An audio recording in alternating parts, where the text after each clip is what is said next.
안녕하십니까. 박익순의 시시콜콜 인사드리겠습니다. 오늘은 김영삼의 뒤를 이어서 대통령에 당선된 국민의 정부 김대중의 시대에 대해서 한번 그 공과를 살펴보려고 합니다. 김대중은 자유민주연합의 김종필 후보와 연합을 해서 소위 DJP 연합에 성공을 했어요. 충청권과 호남권이 합친 그런 정권이라고 봐야죠. 이렇게 DJP 연합에 성공을 해서 결국은 1998년 2월 25일 김영삼의 뒤를 이어서 제6공화국의 세 번째 대통령으로 취임을 하게 됐습니다. 이 김대중은 우리가 아다시피 참 정치가로서 김영삼과 함께 그 민주화 투쟁을 위해서 아주 참 많은 시련을 겪은 그런 정치가입니다. 김대중이 정권을 잡음으로 인해서 우리 대한민국에는 최초의 좌파 정부가 수립이 됐어요. 김대중은 좌파 정부의 아주 그 대부라고 할 수가 있죠. 육공화국에 들어와서는 우파가 10년, 좌파가 10년, 또 우파가 9년, 그리고 이제 좌파가 지금 이제 5년째 하고 있죠.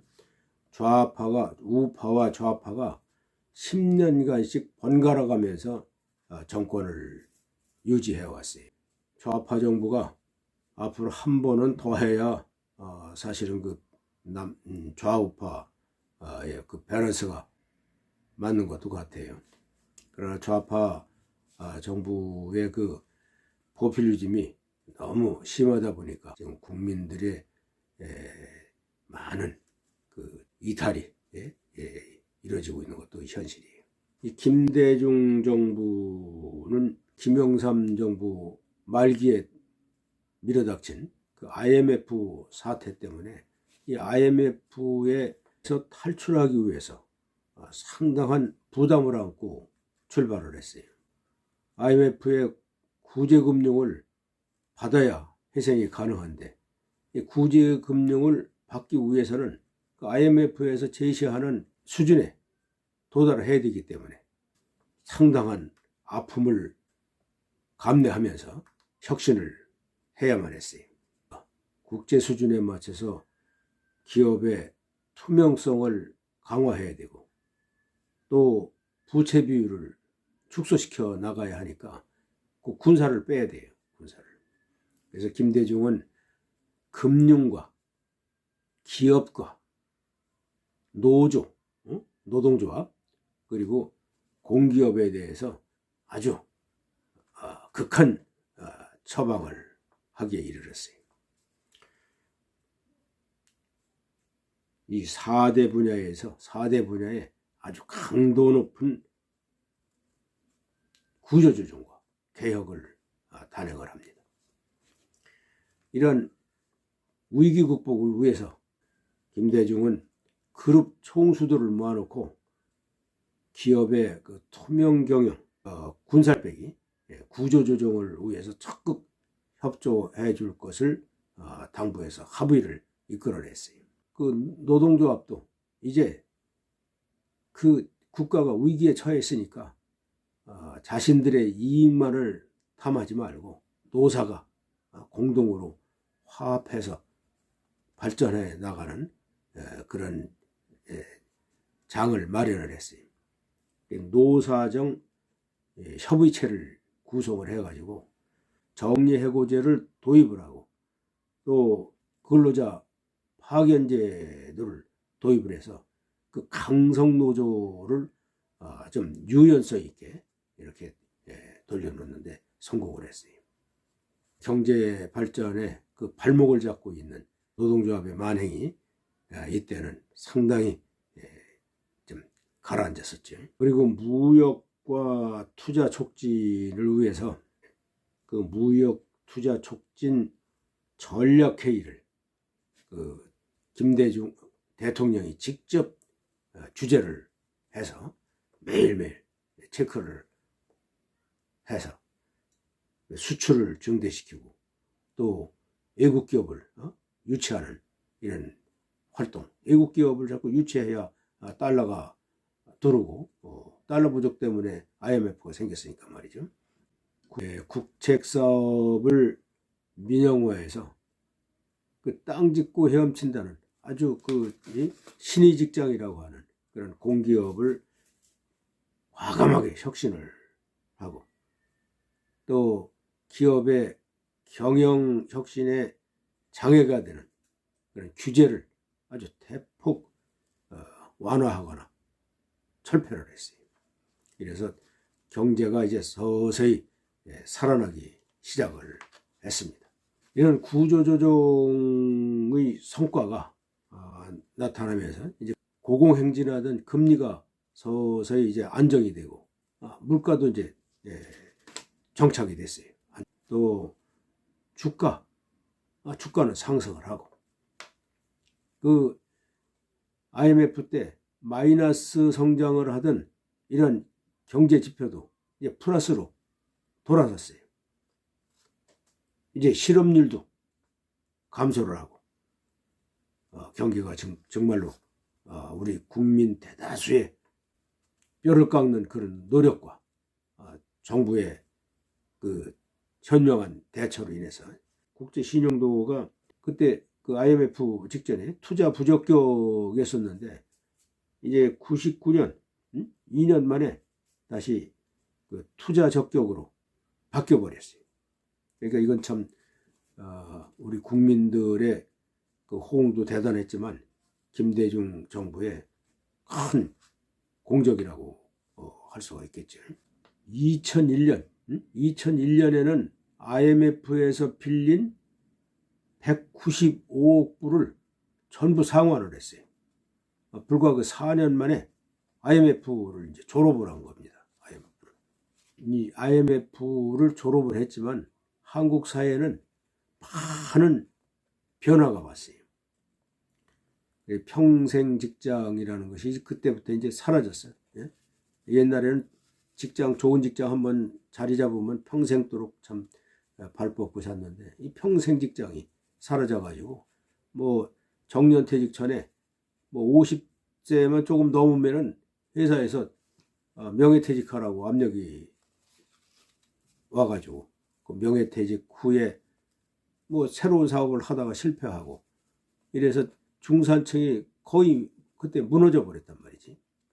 그래 이제 다시 경기를 활성화시키기 위해서 경기 활성화를 하는 데는 뭐니 해도 이 부동산이 활성화가 돼야 돼. 부동산이 침체가 되면은 나라의 다른 기업이 막 호황을 누리고 하더라도 그렇게 피부로 와 닿지를 않거든요. 그래서 김대중 정부에서도 이 부동산 활성화를 위해서 무진 노력을 했어요. 경제를 회복시키기 위해서 말이지. 이 분양가를 전면 자율화해서 분양가를 자율화해서 기업이 흑자가 나야 막 집을 질 거 아니에요. 그래서 분양가를 전면 자율화하고 또 분양권의 그 전매도 허용을 했고 또 양도세도 한시적으로 없앴어. 그리고 이제 민영 아파트 재당첨 기간도 폐지하고 또 임대주택 사업자의 요건도 막 완화하고 그래서 이 부동산 활성화를 위해서는 정부에서 할 수 있는 모든 정책을 다 동원을 했어요. 그 결과 이제 부동산이 서서히 살아나기 시작하더니 이제 활성화는 됐지만 그 나쁜 습성인 부동산 투기가 살아났어요. 이런 IMF의 이제 탈출을 위해서 그 IT 산업, 소위 벤처기업을 육성하기 위해서 많은 금융 지원과 또 조세 감면책을 펼쳐나갔어요. 그래서 국민의 정부 5년 동안에 그 초고속 인터넷 가입자 수가 뭐 무려 10배 이상 증가를 했어요. 그래서 오늘날 그 정보기술 산업의 토대를 마련한 것이 역시 김대중 정부에서 시작이 된 것이다. 이런 공적도 우리가 인정을 해줘야 돼요. 김대중 정부 하면은 뭐 우리가 다 생각나는 햇볕 정책이라는 거 있잖아요. 햇볕 정책. 햇볕 정책이라는 것은 그 북한을 껴안고 포용하는 그런 정책이라 대한민국 정부 수립 이후 김영삼 정부까지는 북한과 아주 그 대립 관계에서 군사적인 대치가 아주 극심했었죠. 근데 이제 김대중 정부에 들어와서 이러한 군사적인 긴장과 대립이 상당히 완화됐다. 그리고 남북 간에 서로 화해하는 남북이 좀 가까워진 그런 무드가 좀 조성이 됐어요. 이건 뭐 우리 김대중 정부의 노력만 가지고는 이루어질 수가 없는 거고, 미국의 클린턴 정부가 그 북한을 좀 신뢰하고 진지하게 접근을 했던 것도 큰 영향이 있어요. 클린턴이 북한을 포용하려고 하는 그런 노력이 있었기 때문에 거기에 발맞춰서 김대중 정부도 햇볕 정책을 내세우면서 과감하게 진행을 했던 것이죠. 클린턴 정부도 역시 좌파 성향이고 또 김대중 정부도 좌파 성향이기 때문에 클린턴 정부와 아주 밀월 관계를 지속을 했어요. 그래서 햇볕 정책이 성공을 할 수 있었다, 이렇게 봐지는 거죠.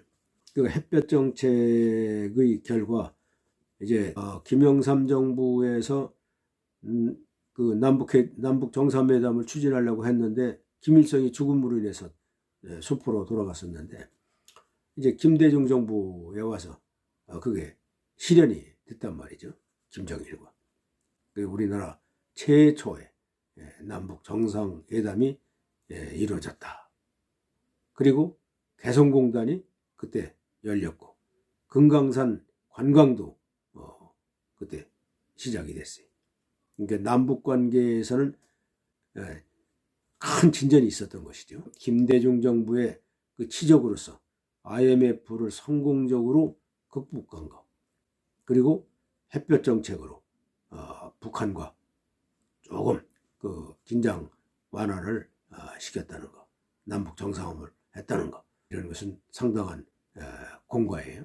그래서 그 결과 노벨 평화상, 우리나라에서 노벨상 처음으로 한번 받았는데 노벨 평화상을 받았다는 것, 이런 것도 하나의 자랑거리라고 나는 생각이 됩니다.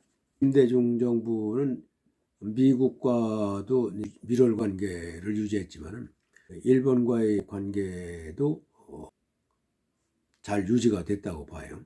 96년에 김영삼 정부가 유치를 했지만은 2002년에 열리게 된 그 월드컵 경기는 그 한국과 일본에서 동시에 개최가 됐어요. 그래서 한국과 일본이 그 월드컵을 두고서 상당히 가까워지는 그런 계기가 됐었어요. 김대중 정부는 국제관계에서도 미국과 일본과 상당히 우호적이었다, 이렇게 봐집니다. 또 아무리 노력을 해도 또 흠은 있죠.